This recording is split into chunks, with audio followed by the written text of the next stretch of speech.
Hey homies, what's up BBs? How my babies doing? Welcome back to my channel, Scarlet Talk. Yeah. That might be my theme song. I don't know. I think I just found it. With that being said, guys, I am so happy you're here. If you are new here, I need you guys to hit subscribe, then hit that like button, comment something, anything below. I love the feedback, and you got to hit that bell, that little notification for the little tiny little bell sign. You got to hit it. You got to click it so that way you can get notifications for whenever I post a new video. Welcome, welcome, welcome. I'm so excited that you're here.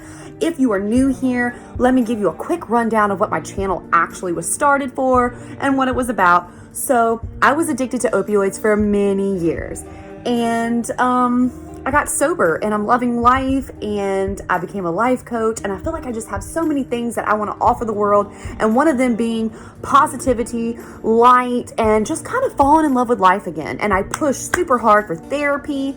A lot of people want to go in straight to medication, and that's okay. There's no shame here. This is a no judgment zone, and I don't tolerate hate. So if you got that going on, you might as well shoe on.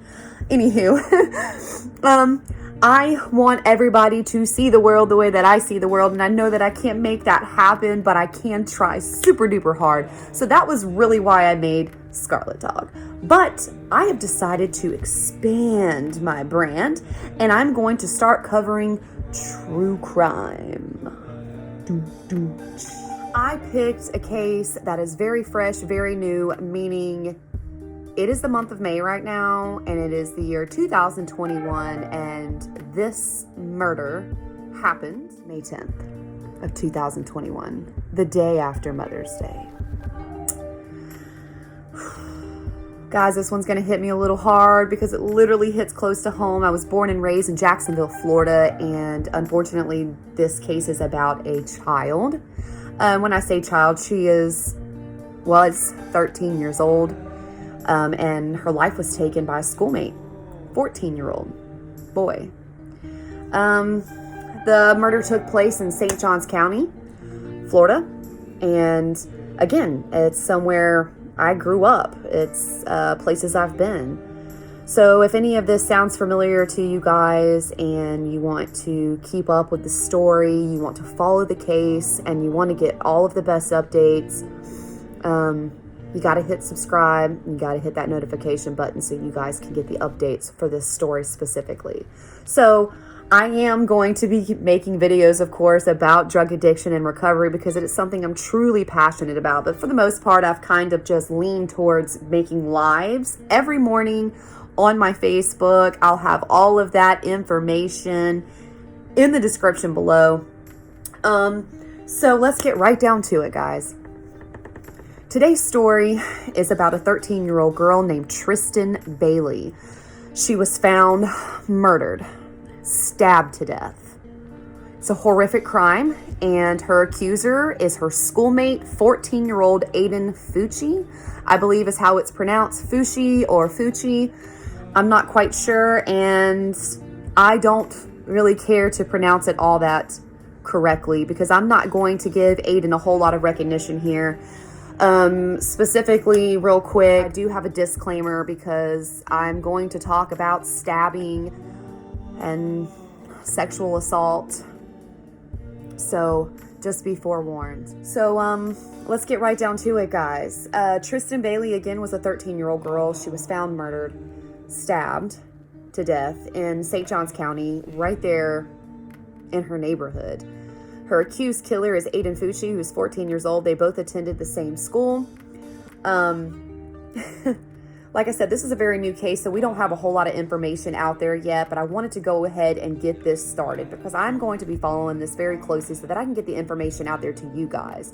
Also, I want to put out there real quick, my dialogue, my vocabulary is things such as interesting, entertainment, and they're not meant to be offensive at all, so I apologize ahead of time if anybody in Bailey's family is watching this, Tristyn Bailey's family is watching this, please take no offense. I mean no offense. But as a true crime watcher myself, I am definitely guilty of some of these serial killers and murder documentaries as using it as a form of entertainment. Mostly, though, my drive that suckers me into be entertained in the first place is sort of the psyche of these people. Where do they go in their heads when they commit such a horrific crime? And this case here, although fresh and we have hardly any information as of right now, we do know that it was brutal and completely unnecessary, as are a lot of murder cases, of course. But 13 and 14 years old, come on, guys. It's just absolutely tragic. Like I said, she went missing on Sunday, May 9th at around 10 o'clock in the morning. That is when her family reported her missing. Bailey was reported missing Sunday, May 9th at around 10 o'clock in the morning by her family.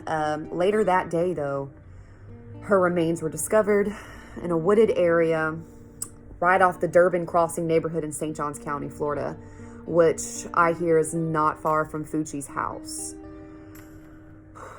The same day, Fucci was taken into custody and charged with second-degree murder. Guys, as this case goes on, I think it's entirely possible that he will get charged with first-degree murder, because as the evidence comes out, it's entirely possible that he'll be charged with first-degree murder. And to be honest with you, I hope that he is. I don't feel like second-degree murder is fitting, but that is my opinion. And I want you guys to share. I want you guys to comment below, talk to me, share with me your ideas, any of your theories about how this is all coming out. Because like I said, this case is extremely new. So right now there is still a lot of questions and not enough answers. Tristyn was said to be a wonderful, active student, athlete, friend, daughter, sister. Bailey was said to be, and quote, bubbly, friendly to everyone, life of the party. She could make a bad situation better, and she was active, very active athlete in 2 different cheerleading teams, actually. According to the St. Johns County Sheriff's Office, Bailey was last seen by her family 12 a.m. Sunday, and around 10 o'clock in the morning the following day, same day if you will, because 12 a.m. I guess, you get it, is when her family officially reported her missing. Later though, about an hour and 15 minutes after her family last seen her, remember it's 12 a.m., about an hour and 15 minutes later though, Bailey was seen on a surveillance video footage right there at the Durbin Amenity Center in the Durbin Crossing neighborhood. She was seen on surveillance. So that was a little bit of information that they had, to see her alive and well at that time. That definitely helps narrow down time of death. Like I said, bear with me because there's still so much more information I'm sure that's going to come. I'm going to follow this case very closely that I can keep you all informed. And I want to go over a lot of the theories and stuff that's being put out there, because this case is already controversial. But the facts are that Bailey was reported missing Sunday, May 9th at around 10 o'clock in the morning. She was last seen by her family 12 a.m. And she was seen an hour and 15 minutes. So about, what's that, like 1:15 a.m. is when she was seen on that surveillance footage right there in that neighborhood. So Aiden Fucci, 14 years old, schoolmate. She went to school with this boy. He reportedly rolled his eyes when in the detention center that he is being held at. The terms were being read aloud, and at first people were thinking that maybe Aiden was going to actually shed a tear or two, but in all actuality, as the judge is reading out the terms and conditions of his detention, he rolled his eyes. So we can already kind of tell where this is going. One of the biggest things too that's already out there that blew up the internet, this fucker, this 14-year-old asshole had the gall. He's in the back of a police car, in the back of a squad car, and there's a lot of controversy about it, but the facts are out there. At the time that this picture was taken, that Aiden took this picture of himself in the squad car, he had not been arrested yet. He had only simply been detained and placed in the back of the squad car, but he had pulled his cell phone out like I'm looking at you now, and the glass that's in a cop car to keep them protected, you protected, whatever. He takes a picture. In the reflection, you can see him, and he's holding it, and he says something along the lines of, "Has anybody seen Tristyn Bailey lately?" Yeah.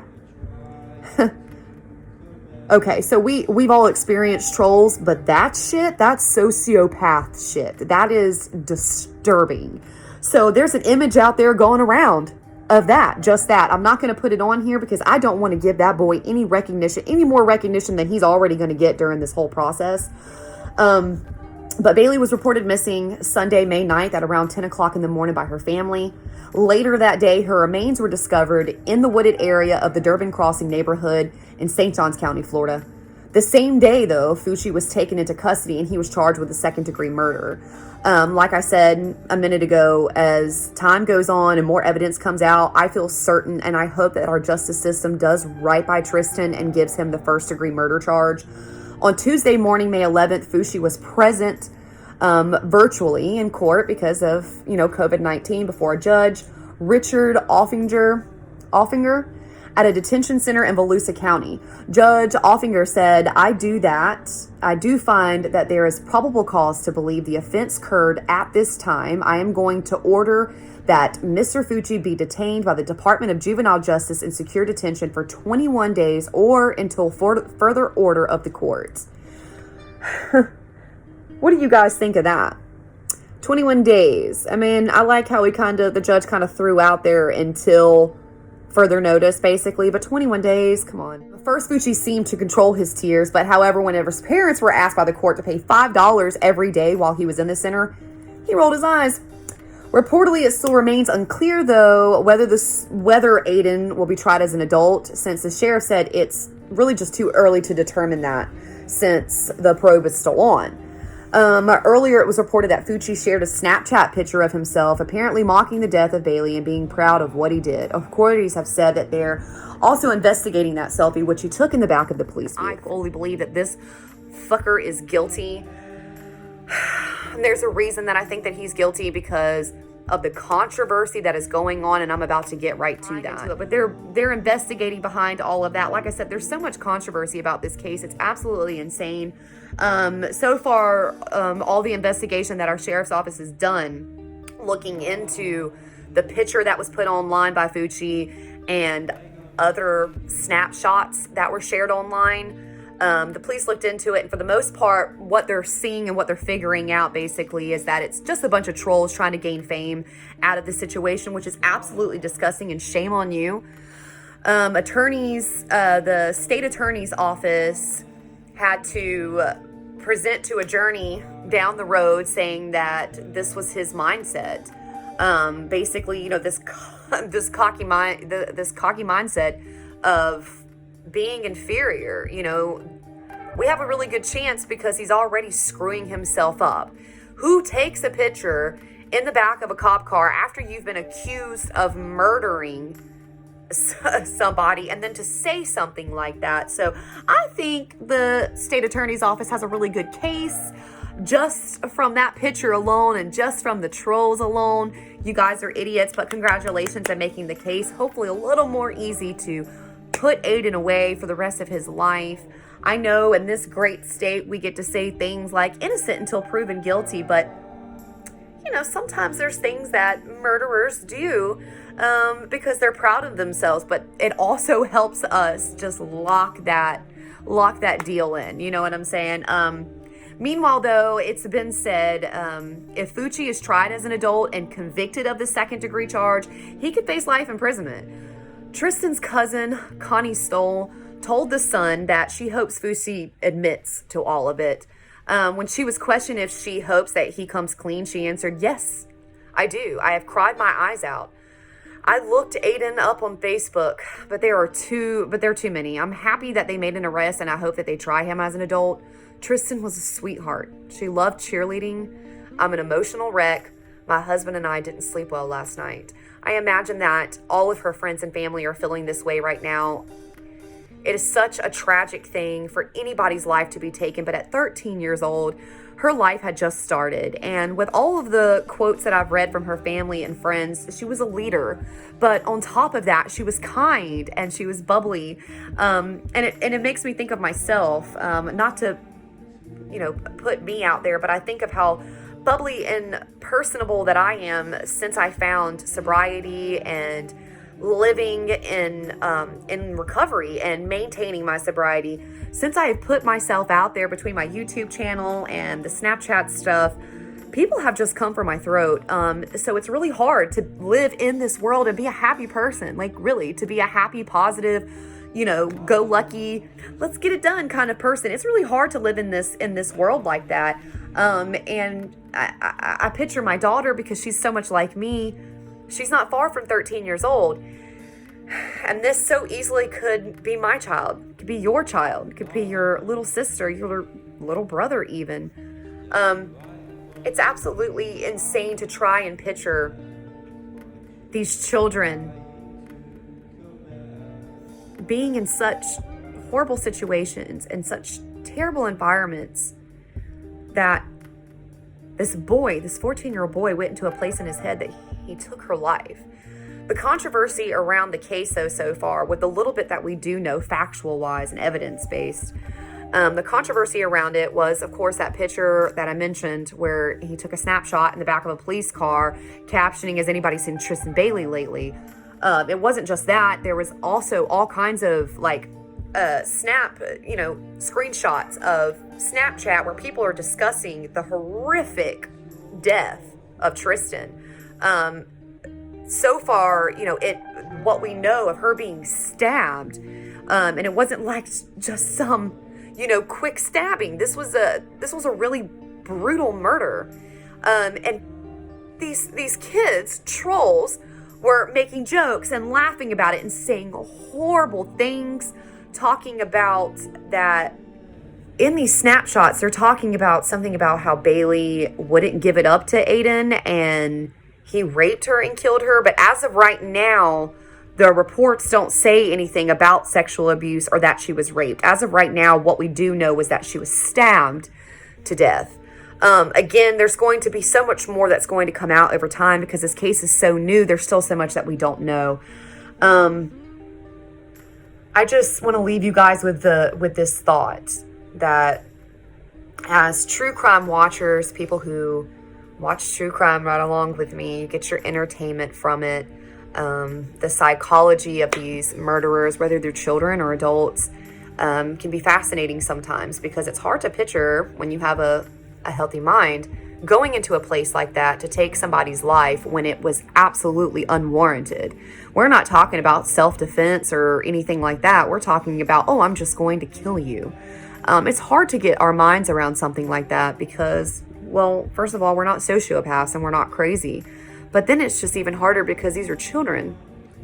They're children. 13 years, only 13 years on this earth, and her life is cut short. And then I think about that idiot, Aiden. He's also a child. I think he should be tried as an adult 110,000%, yes, but he's also a child. He's 14 years old. And it really is just such a tragedy. It's a tragedy, period, when somebody's life is taken. But these babies, they had their whole life ahead of them. As time goes on, though, we're going to get more evidence. We're going to get more information. And I'm going to continue to follow this story. And I'm going to continue to put it out there. So we do know that Aiden is being held in a detention center in Volusia County, Florida. We know that Tristyn Bailey was tragically murdered, stabbed to death. As of right now, it's looking like second-degree murder, but it's entirely possible as time goes on and more evidence comes out, he could be charged as an adult, first-degree murder, and life imprisonment. So I challenge each and every single one of you as true crime watchers to please keep in mind, be proactive in the sense of don't sit around and talk and make fun of and be disgusting about this girl's death, because for us, we watch this for a few minutes, we get a little bit of something out of it, whatever it may be, but her family and her friends, they live this every single day. They're grieving and they're mourning. They lost their friend, their sister, their daughter, their leader. So please, guys, remember to be respectful. Remember, this is people. Remember, her family is mourning. They live this every day. And again, I want to apologize if anybody in her family is watching this video and they're offended by my dialogue as far as the words of interesting and entertainment. I do hope that you understand the dialogue that I'm using, because a lot of people enjoy and get their entertainment from true crime series and documentaries. But with that being said, I am challenging my viewers to be proactive in that and to remember the family and that this is real people.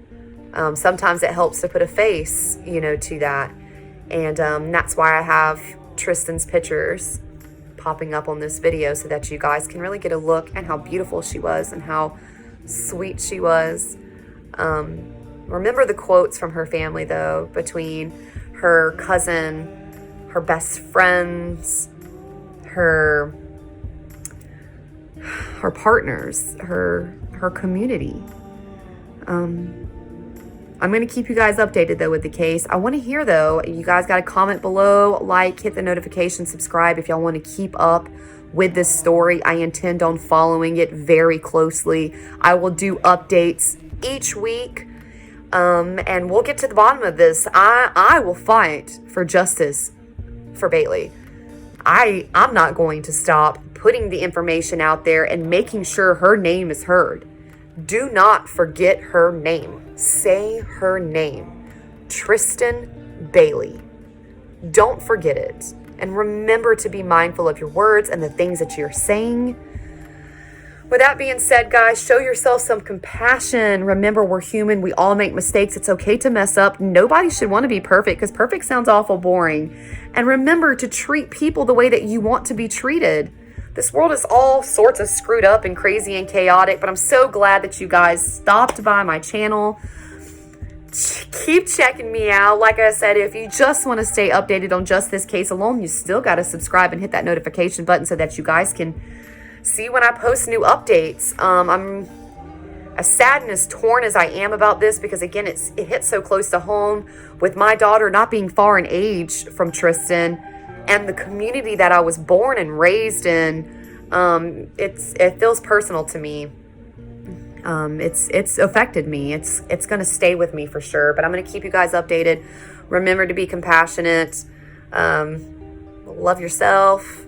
Love your neighbors. Remember, if somebody's being an asshole, it's probably because they're going through their own shit and they just don't know how to handle it, and they're taking it out on you. Everybody seems to be doing that to me lately. The happier I am, the less people seem to understand it.